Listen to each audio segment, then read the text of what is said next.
Cosmere reading update. I know I keep talking about how I'm currently reading the Cosmere and realized I've never updated you guys where I'm at and truly like what I'm thinking. So let's go. So if you didn't already know, the Cosmere is a universe created by Brandon Sanderson.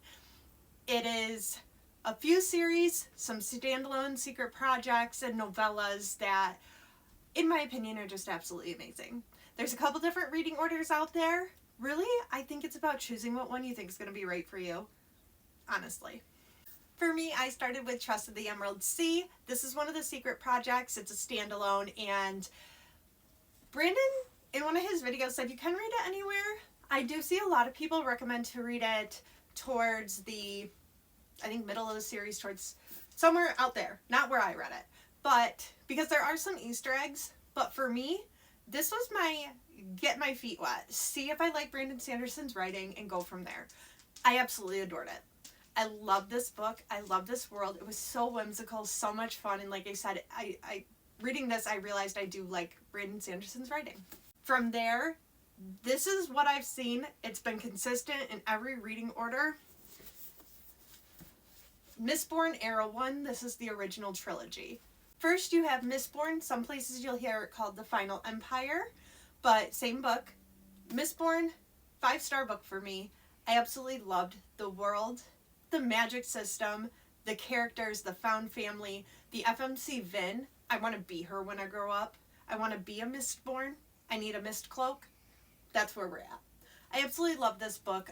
The magic system is called Allomancy, and it has to do with metals and how the person burns them in their body. And it was an easy to follow magic system. I really enjoyed it. Book 2 is The Will of Ascension. Now this one, I would say, is more information, more political. You're learning more about the world and what's going on.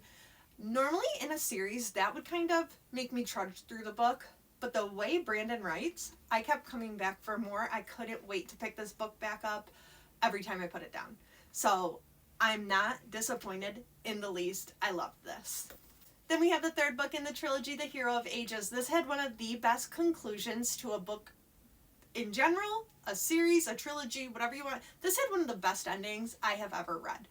Again, you got so much action in this book, so much information, and I cried. I didn't cry while reading it. It was actually after the fact when I thought about this book. I thought about the ending, everything that went on, and I started ugly crying. From there, I went into Arcanum Unbounded. Now, this is a collection of short stories. You don't read them all at once. You read them throughout the Cosmere. I went and read The 11th Metal, which was a quick, fun read. It was like 20-30 pages. Just a lot of fun, kind of bring you back into the Mistborn world and back to a character that we absolutely love, at least for me. And then you have Mistborn: A Secret History. A little bit longer, just under 200 pages. But again, you're back with that character that for me, I love. And this is where I feel like you really started to get a feel for the Cosmere and what was going to go down. You got a lot of information in there that I think was absolutely necessary for the read. So if you're going to read the Cosmere, I highly recommend picking up Arcanum Unbounded so that you get that information. I think these novellas are going to be super important, and I've enjoyed them so far.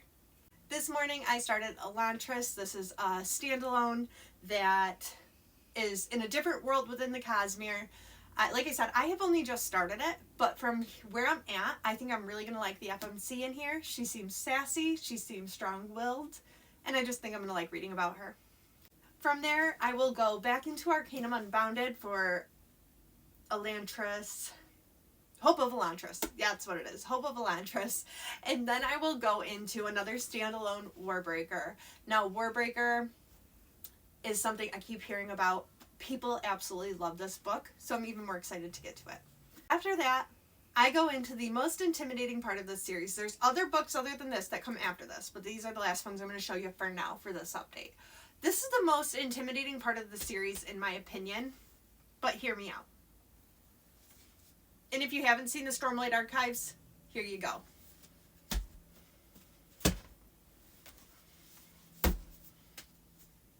They're big boys. They're big boys. But I am so excited about these. I hear amazing things. I hear they are life-changing. And after starting the Cosmere, I'm no longer intimidated. I am itching to get to these. I cannot wait to get started on the Stormlight Archive. Yes, it might be ginormous. This last one specifically, I think is like 1,300 pages. 1,300 pages. And I'm honestly so excited. I cannot wait. After that, you do have other standalones and secret projects. You also have Mistborn Era 2 and more novellas. I can't wait. This is your sign. If you've been thinking about getting into the Cosmere, I highly recommend you do it. So good.